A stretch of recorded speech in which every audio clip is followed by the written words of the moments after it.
একজন যুবক ঘরের মধ্যে কোরআন তেলাওয়াত করছিল। যুবকটি ছিল খুব ধার্মিক ও পরহেজগার। আল্লাহর পথে চলাই তার জীবনের মূল লক্ষ্য। একদিন হঠাৎ এক যুবতী তার ঘরে আশ্রয় চাইতে আসলো। রাতের বেলা দরজায় কড়া নাড়ার শব্দ শুনে দরজা খুলতেই যুবক দেখে এক সুন্দরী যুবতী দাঁড়িয়ে আছে।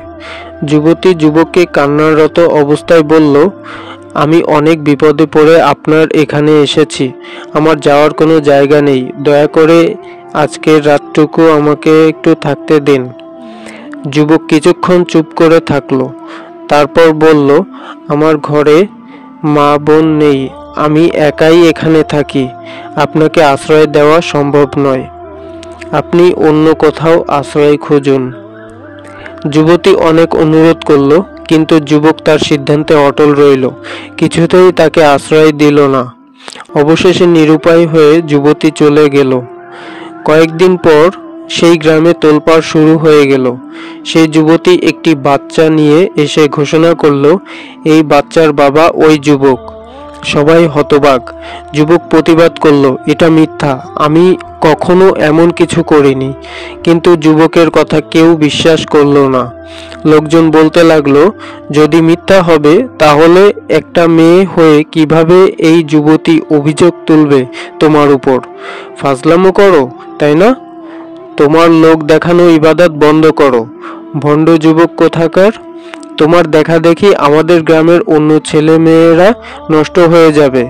তোমাকে এই গ্রামে আর থাকতে দেওয়া যাবে না। কাল সকালের মধ্যে যেন গ্রাম থেকে বের হয়ে যাওয়া হয়। কথাগুলো শুনে যুবক অনেক কষ্ট পেল। সারা রাত কান্নারত অবস্থায় আল্লাহর কাছে দোয়াও করল। মুনাজাত করে বলল, ইয়া আল্লাহ, আমি সারা জীবন তোমার ইবাদত করে এসেছি। আমি জানি তুমি না চাইলে কিছুতেই আমার ক্ষতি হতে পারে না। সম্মান দেওয়ার মালিকও তুমি, কেড়ে নেওয়ার মালিকও তুমি। তুমি আমাকে এই বদনাম থেকে রক্ষা করো। তুমিই পারবে আল্লাহ। কাল সকালের মধ্যে তুমি আমাকে নির্দোষ প্রমাণ করে দাও। আমি জানি তুমি আমাকে সবচেয়ে বেশি ভালোবাসো। আমায় এত বড় লাঞ্ছিত করে এই গ্রাম থেকে বিতাড়িত করো না আল্লাহ। এতে এই গ্রামের মানুষের উপর খারাপ প্রভাব পড়বে। কখনো কোনো মুমিন ব্যক্তিকে বিশ্বাসের আগে অনেকবার ভাববে এরা। সত্য ও নিষ্ঠা হেরে যাবে। ইয়া আল্লাহ, রহম করো। আল্লাহর কুদরতে সেই রাতেই ওই যুবতী অসুস্থ হয়ে পড়ল। মৃত্যুর মুখে এসে স্বীকার করল, আমি মিথ্যা বলেছিলাম। ওই যুবক নির্দোষ। এক ব্যক্তি আমাকে টাকা দিয়েছিল যাতে আমি তাকে দোষী বানাই। সবাই স্তব্ধ হয়ে রইল। যুবকের চোখে পানি চলে এলো।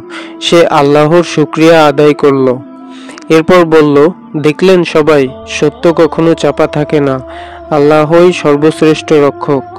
গ্রামের লোকজন লজ্জিত হলো। আর এই ঘটনার পর থেকে যুবক আরো দৃঢ় বিশ্বাস নিয়ে আল্লাহর পথে চলতে লাগলো।